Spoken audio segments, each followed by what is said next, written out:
La Muñeira del Ponte Sampaio, muñeira épica que relata la epopeya de una fila de gallegos, no sé, algunos cientos que enfrentaron al invasor napoleónico en la batalla del Ponte Sampaio solo con esa línea de gaitas. Eso cuenta la leyenda. Muy desafinadas todas las gaitas, los franceses salieron corriendo, obviamente.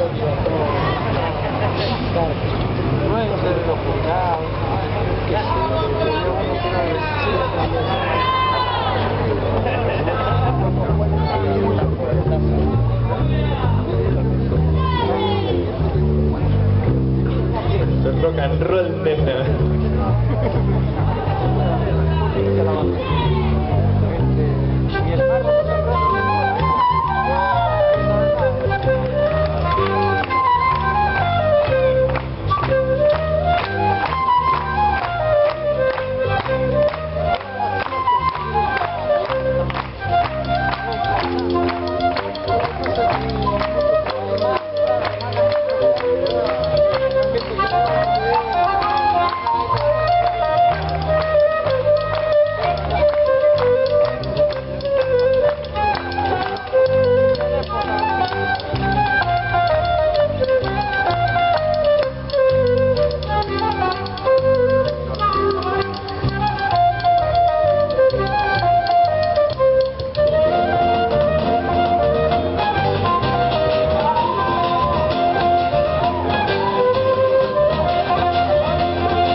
Bien fuerte ese aplauso para Chaibo da Ponte.